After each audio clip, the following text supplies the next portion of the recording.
January 1944. Over central Germany, dawn breaks without warmth at T 20,000 feet. The bomber shudders through thin, frozen air. The metal skin creaks. Frost crawls along the inside of the perspex turret. Inside, a teenage gunner tightens his gloves around twin .50 caliber grips. He is barely old enough to vote. Old enough, today, to kill. Oxygen hisses steadily. The intercom crackles with clipped voices, course corrections, engine checks, quiet tension disguised as routine. Below them, the cloud cover thins. Ahead, contrails streak the pale sky like chalk lines drawn by unseen hands. Then they appear, dark shapes rising fast from the sun. Messerschmitts, more than one, closing head-on, then peeling outward, rehearsed and precise. This is not a chance encounter. This is interception. The gunner leans forward, bringing his eye to the reflector's sight. He adjusts. Nothing aligns. The illuminated ring floats wrong, miscentered, useless. A fracture, maybe from cold, maybe vibration. It doesn't matter now. The sight is broken. There is no time to report it. No time to fix it. The fighters are already inside firing range, their cannons beginning to flash. With no working sight and no margin for error, the gunner is forced to do something no manual ever truly prepared him for. Aim without the machine meant to guide him. And as the first Messerschmitt closes in, instinct replaces optics, pulling us into the larger story of how this moment came to exist at all. By January 1944, the air war over Europe had entered a decisive and unforgiving phase. The Allied strategy was clear and brutally simple. Break Germany's ability to wage war by destroying its industry from the air. Ball-bearing factories, aircraft plants, oil refineries, rail hubs. The logic was industrial, mathematical, and merciless. If production collapsed, the war would follow. For the men inside the bombers, the logic offered little comfort. Daylight bombing, especially, came at a price. The United States Army Air Forces believed precision required visibility. Targets had to be seen. Bombs had to be aimed. That meant flying straight and level, often for long minutes, through heavily defended skies. The Royal Air Force bombed mostly at night. The Americans went in by day and paid for it in blood and aluminum. By late 1943, loss rates were becoming unsustainable. Missions to Regensburg, Schweinfurt, and Bremen had shown just how lethal German air defenses could be. Fighters tore into bomber formations with near impunity. Flak bursts filled the air like black iron blossoms. Entire crews vanished between brief radio calls. Yet the missions continued. The solution, in theory, was mutual defense. Bombers were arranged in tight formations, combat boxes, so that each aircraft's guns overlapped with the next. A web of fire, bristling in every direction. The concept relied on discipline, spacing, and endurance. It also relied heavily on young men, often barely out of training, holding their nerve while being hunted. The average age of a Yuzov gunner was shockingly low. Many were still teenagers, farm boys, factory apprentices, students who had never fired a weapon in anger before climbing into a vibrating metal tube at altitude. Their training was fast, standardized, and necessary, but war had a way of rendering textbooks incomplete. Across the channel, the German Luftwaffe understood this reality well. German interceptor units had refined their tactics over years of combat. They studied bomber blind spots. They coordinated attacks to overwhelm formations. Head-on passes, closing at combined speeds of over 500 miles per hour, became especially favored. A brief firing window. Maximum damage. Minimal exposure. Messerschmitt pilots were not chasing glory. They were executing a system designed to shatter bomber morale and formations alike. And by the winter of 1944, that system was being pushed to its limits. Because the bombers kept coming, deeper and more frequently than ever before. Factories burned. Repair crews worked through the night. New fighters rolled out, even as old ones were destroyed. The sky became a continuous battlefield, day after day, with no true front line. Only altitude. Inside the bombers, the pressure mounted. Every mission felt heavier than the last. Every briefing ended the same way. Target, route, expected resistance, casualties from the previous run. Names removed from rosters. Empty bunks. Quiet acknowledgement that survival was never guaranteed. And somewhere within that system, Amid doctrine, machinery, and mass strategy, a single gunner's experience was about to intersect with failure at the smallest possible scale. A piece of glass, a broken sight, and a few seconds of decision that no grand plan could predict. The bomber itself was a product of compromise. Aircraft like the B-17 Flying Fortress and B-24 Liberator were engineered to carry heavy bomb loads over long distances, not to maneuver in combat. Their survival depended on altitude, formation discipline, and defensive firepower. To that end, they bristled with guns: nose, waist, dorsal, ventral, tail, each position a narrow world of glass, metal, and responsibility. At the heart of each gun position sat the gun sight. Most American gunners relied on reflector sights such as the N3 or N8. Simple by modern standards, they projected an illuminated ring or reticle onto a glass plate, allowing the gunner to estimate lead on a fast-moving target. The sight assumed steady power, stable mounting, and a calm operator. In theory, it simplified the impossible task of hitting a fighter moving hundreds of miles per hour. In practice, it was fragile. Extreme cold at altitude could cause electrical failures. Vibration loosened mounts.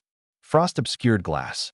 A hard evasive maneuver could knock alignment off by just enough to make precision impossible. Gunners were taught to report malfunctions, but combat rarely allowed time for procedure. German fighters exploited these realities. The Messerschmitt Bf-109 and the heavier Bf-110 were fast, heavily armed, and flown by experienced pilots defending their own airspace. Head-on attacks reduced the time a bomber gunner had to react to mere seconds. From the German perspective, the approach was brutal but efficient.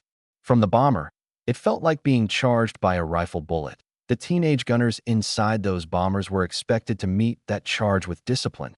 Training emphasized muscle memory, burst control, estimating deflection, learning to walk, fire into a target. But training ranges were stable, targets predictable. Nothing prepared a gunner for the moment when the sight failed and the enemy was already firing. Yet doctrine left little room for hesitation. If a gunner froze, fighters broke through. If formations loosened, bombers died alone. Each crew member carried not just his own fear, but the weight of everyone else depending on him to function. German pilots knew this too. They aimed to overwhelm, multiple fighters attacking simultaneously, forcing gunners to split attention. A broken sight in such a moment was not an inconvenience. It was a death sentence. Unless instinct took over. By early 1944, both sides were exhausted. The Luftwaffe was stretched thin, its experienced pilots irreplaceable. The Allies were losing aircraft faster than they could train seasoned crews. Technology was advancing, but not fast enough to remove the human element. And so the air war narrowed down to moments. Brief, violent intersections of speed, fear, and judgment. One of those moments was approaching now. As the bomber stream pressed onward toward its target, contrails thickened above and below. The sun climbed higher, silhouetting approaching shapes. The teenage gunner, sight still useless, felt the aircraft tense around him as the first attackers lined up. What followed would not be decided by machinery or manuals, but by how a human mind adapted when the tools it trusted simply stopped working. He was young by every measure that mattered. Most gunners were. The war demanded numbers, not years. Many had enlisted at 17, trained at 18, and were flying combat missions before their 19th birthday. They learned quickly because they had to. Fear was present, but it was never discussed openly. There was no space for it inside a turret barely large enough to move your shoulders. When the sight failed, the first sensation was not panic. It was disbelief. Equipment was supposed to fail slowly, predictably, in ways instructors could explain. This failure was immediate, total. The reticle no longer meant anything. The gunner had seconds to decide whether to hesitate or adapt. Adaptation came from repetition, hours on gunnery ranges, endless drills tracking toed sleeves, learning how fast targets crossed the field of view, where to place fire without thinking about it. The manuals called it instinctive firing. In reality, it was survival overriding analysis. He stopped trying to fix the sight, stopped forcing his eye to align with something that no longer existed. Instead, he widened his focus, watched the fighter, not the glass, felt the aircraft's movement through his knees and elbows, let the machine disappear from his thinking. The technological angle, ironically, the broken sight removed a layer of delay. Reflector sights were helpful, but they also encouraged overcorrection. Gunners sometimes chased the reticle instead of the target, adjusting too finely while the enemy crossed their arc in a heartbeat. Without it, the gunner relied on tracer feedback alone. Fire. Observe. Adjust. Fire again. This was not guesswork. Tracers existed for this reason. Every fifth round burned bright, carving lines through the air. They told the truth instantly. Too far ahead. Too low. Too slow. With the sight useless, every correction became larger, faster, more decisive. The tactical angle, the first Messerschmitt came in head-on. Exactly as doctrine predicted, it grew rapidly in the gunner's view, wings flashing as cannon fire streaked past the nose of the bomber. There was no time to calculate lead. At closing speeds like this, the window for engagement was measured in heartbeats.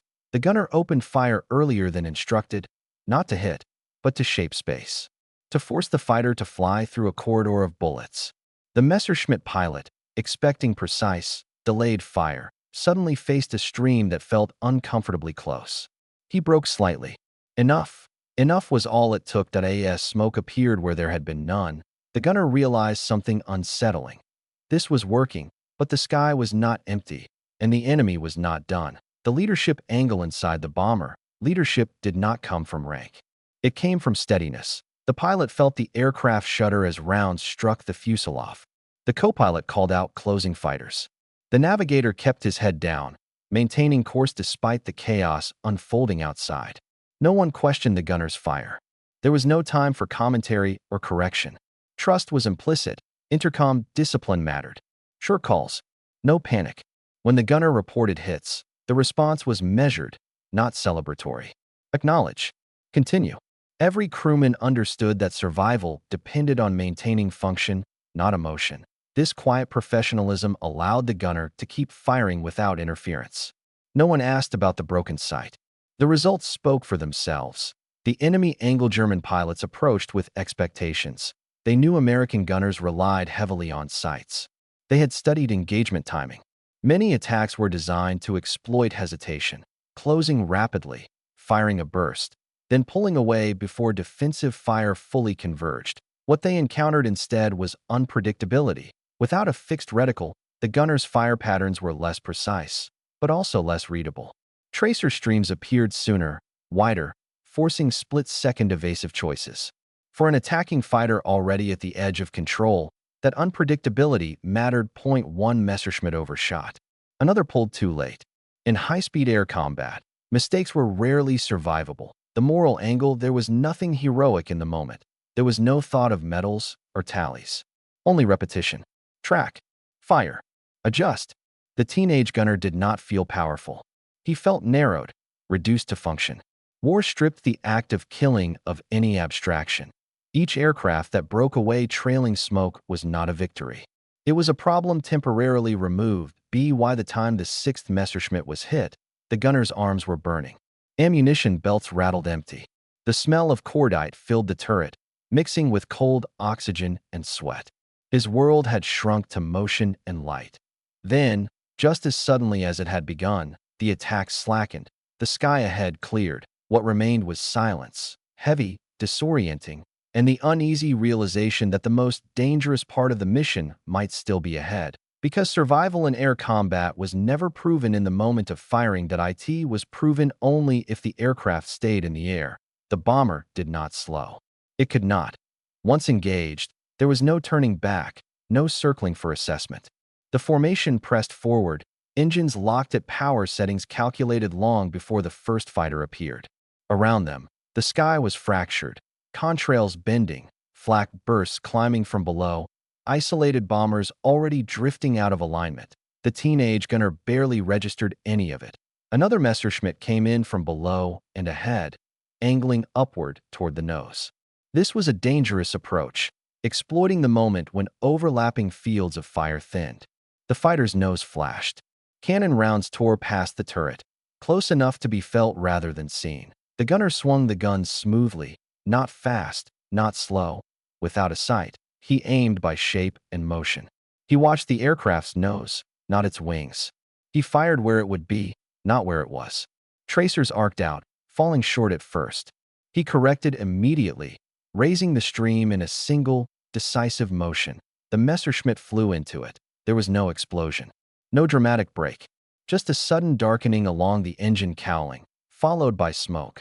Thin at first, then thicker. The fighter rolled away, diving sharply, disappearing beneath the bomber's nose. Almost instantly, another replaced it. German doctrine emphasized relentless pressure. Attacks came in pairs, sometimes trios, designed to saturate defensive arcs. The gunner did not track kills. He did not count. He moved from target to target, firing in controlled bursts, conserving ammunition even as adrenaline pushed him to hold the trigger down. One fighter attempted a beam approach, crossing laterally at high speed. This was where sights mattered most. Deflection shooting was geometry under stress. The gunner fired early, watching tracers carve a curved path through empty air. Too far behind. He corrected forward, aggressively. The fighter jolted. A piece tore away from the wing root. The aircraft snapped into a violent roll, vanishing into cloud. Inside the bomber, no one cheered. There was only the constant vibration of engines and the distant thump of flak. The intercom carried clipped updates, engine temperatures, course headings, damage reports from other aircraft. Somewhere behind them, a bomber was falling, its formation slot collapsing inward to close the gap. The gunner reset his grip. His arms were shaking now, not from fear, but fatigue. Each burst carried recoil through his shoulders. Each correction demanded focus that felt increasingly expensive. He blinked hard, fighting the narrowing of vision that came with exertion and altitude. Then came the most dangerous moment of all. Two Messerschmitts approached together, offset vertically. One high, one low. A textbook pincer. The upper fighter fired first, drawing attention upward. The lower closed fast, almost invisible against the ground far below. The gunner chose. He ignored the higher aircraft entirely. Dropping the guns, he fired into the lower fighter's path, not waiting for confirmation, trusting the pattern he had learned only minutes earlier. Tracers stitched across the nose of the attacking aircraft. The fighter flinched, pulling just enough to expose itself to converging fire from another bomber. The sky briefly filled with intersecting tracer lines. One fighter broke away, trailing debris. The other vanished into smoke. The formation held. For the first time since the attack began, there was a pause, a thinning of pressure, a subtle widening of space ahead. The Luftwaffe pilots were regrouping, reassessing. Ammunition counters ticked lower. The gunner checked them without thinking that he had already done something that should not have been possible. But the engagement was not over yet. The final attacks would decide whether this moment became a footnote or something far more rare. The regrouping did not last long. German pilots could not afford hesitation. Fuel was limited. Ammunition was finite. And the bomber stream, despite losses, was still moving, still intact, still heading toward targets that mattered. The final attacks came faster, more aggressive, stripped of subtlety. One Messerschmitt climbed hard from below, engines straining, attempting to close inside the bomber's defensive envelope before fire could converge. The gunner tracked it calmly now. The broken sight was no longer a concern. It had ceased to exist in his mind. He fired in short, deliberate bursts. The tracers told him everything. The first burst fell behind. The second walked closer. The third intersected the cockpit area. The fighter lurched violently, rolled onto its back, and dropped away in a steep spiral. No parachute followed. Another fighter followed immediately, almost recklessly, pressing the same approach. This pilot fired continuously, cannon flashes strobing against the bomber's nose. Plexiglass crazed. Metal rang. The gunner did not flinch. He fired early again, shaping the air in front of the fighter rather than chasing it. The Messerschmitt flew straight into the stream. This time, the result was unmistakable. A flash, smoke, then fire. The aircraft broke apart mid-roll, fragments tumbling away in silence. That was the sixth. The gunner did not know it yet. He only knew his ammunition was nearly gone. His arms felt numb, and the sky ahead had suddenly emptied. The attack stopped as abruptly as they had begun. The remaining fighters disengaged, diving away toward the protection of cloud and ground-based flak.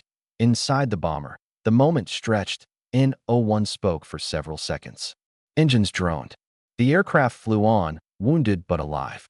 Only then did the intercom crackle. Quiet damage assessments. Confirmations that control surfaces still responded, that engines held pressure. The gunner finally leaned back, exhaling hard into his oxygen mask. Only afterward, minutes later, did the reality begin to surface. Other gunners reported seeing fighters go down. Smoke trails. Breakups.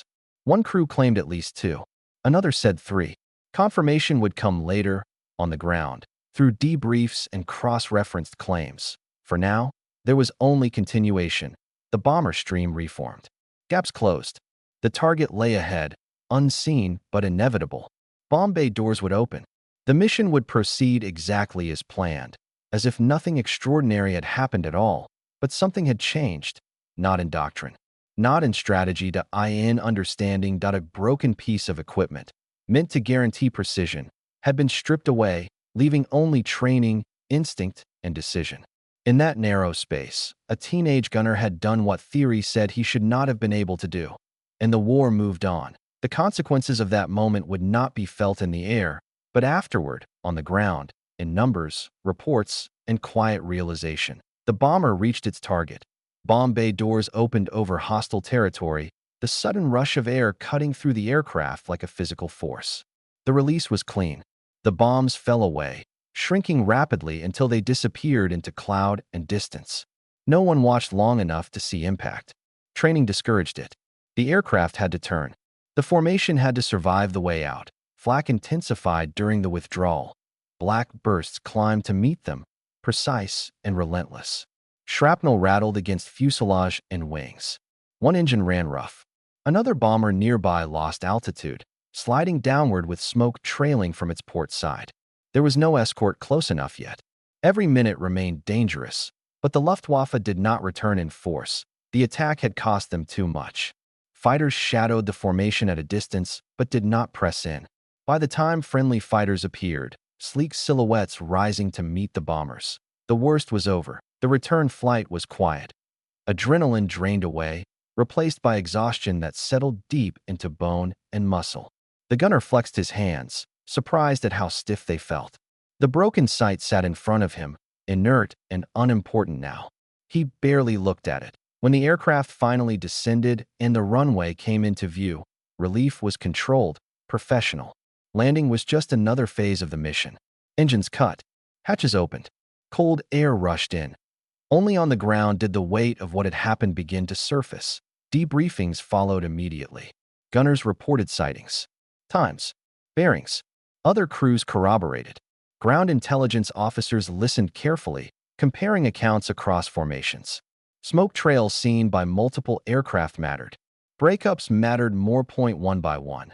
Claims aligned. 6 enemy fighters were confirmed destroyed in the vicinity of the formation during the window of engagement described by the teenage gunner and supported by multiple witnesses. Not all could be attributed solely to him. Air combat rarely allowed that clarity, but the pattern was undeniable that a broken gun sight had not prevented effectiveness. That it had coincided with it. The aircraft's damage was catalogued. Holes counted. Components inspected. The site was noted as inoperative. No one lingered on that detail. Equipment failed all the time. Survival was the anomaly, not the failure. The crews dispersed, some to meals, some to medical checks, some to empty bunks.